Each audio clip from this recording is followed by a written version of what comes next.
that when at work itself, whether they're building their own business or whether they're working for someone in a managerial role, a lot of times we have jobs that are very structured and you know exactly what you're doing when. And you have those jobs which are like, okay, just get these tasks done, get these projects done, and figure it out when you're going to do it and how you're going to structure your day, spread out with meetings, etc. So what I find with most of my clients is really like it's good in theory that they have all these aspirations of all these, like, I'm going to take care of this project, I'm going to take care of this client, I'm going to really move my work forward, and yet they go back and forth and just trying to multitask, and they're trying to um, just to really accomplish all the different projects at the same time. And what ends up happening is they get overwhelmed, and then they get paralyzed for, like, if I have 100 things on my to-do list, I can't really do anything.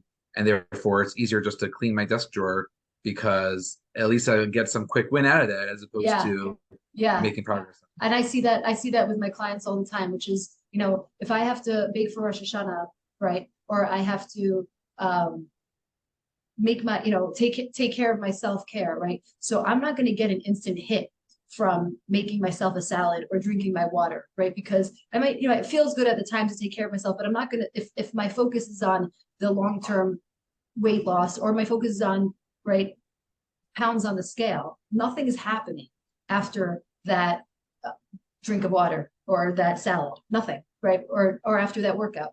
And so I don't get that instant gratification hit unless we teach, unless we build that in. But Right. if I make my, if I go bake an extra cake for Rosh Hashanah for my family, I feel accomplished. Or if I fold laundry, I feel accomplished. And I see that a lot, which is that we're trading off, the instant gratification, even though these things are, they're it's not instant gratification like watching a show. It's they're semi, so they're valid enough, Right. but then they don't have time for that. And even more so, I find that the things that they want to be doing for the long term actually sometimes are not just not an instant gratification, but could be uncomfortable, right? And so why go there, right? If I can do something that makes me more comfortable. So what's your system? So I really do a very personalized approach because people come to me with so many different elements. Like they're dealing with their days not structured, or the day is structured but they're focusing on the wrong things, or they're challenged with procrastinating, or they're challenged with the amount of distractions that they're dealing with. So it really, what I find with my clients is that we find out what the most pressing issue that's holding them back from accomplishing what they want to accomplish. And again, that could be whether it's creating a better bedtime routine, and that's going to create a tremendous amount of the difference in the energy throughout the day and the domino effect as a result.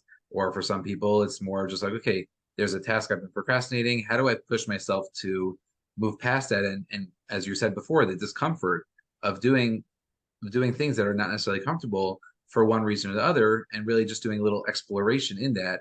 Why are you procrastinating? What's the root of it? And then working through that, whether it's mindset, whether it's strategies, together with that. So, and would you say that procrastination and perfectionism go hand in hand? I think that it depends on why they're procrastinating, but it definitely is some element of that. I think that procrastination has multiple reasons why people are procrastinating. I actually did a PDF, free PDF I offer, just how to overcome procrastination.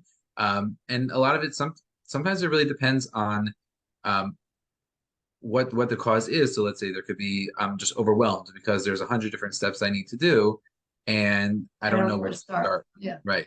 And oftentimes, if we can really, I know this might be controversial on this podcast, but I view it as we take all the actions and we view it as like a Pez dispenser, where you have like all the different candies, Oh like, no, we like Pez. We're not anti-food here. No, no, no, not at all. Not at all. We're anti-food that causes a problem, right? yeah, yeah, yeah. A pack of Pez is not going to cause any problem. So let's hear Awesome. it. Yeah. Okay. So we view it like we sometimes the procrastination is really so there's 100 different things to do, but if you view it instead of like these are all steps in the process, and I'm just focusing on one task at a time, then I can make progress through that project as opposed to feeling like I need to do the entire project now. Like if I Okay. view a project that takes 10 hours, I'm not going to be able to, I don't have 10 hours to spare. When am I going to find 10 hours in the middle of the day? I guess never going to happen. But if I break it down, like, take 10 minutes and have a discussion with your coworker about the best way to initiate the project, or take 20 minutes and just outline all the steps and decide which one to start with.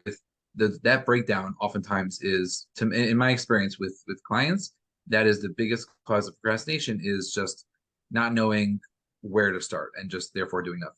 So you would say there's overwhelm. I would say sometimes there's fear, right? Like let's say I have to make a call that would set this off, but I'm not comfortable making that call, right? And Yeah, sometimes there's perfectionism, which is I don't know exactly how to do this right, and so I don't want to do it at all.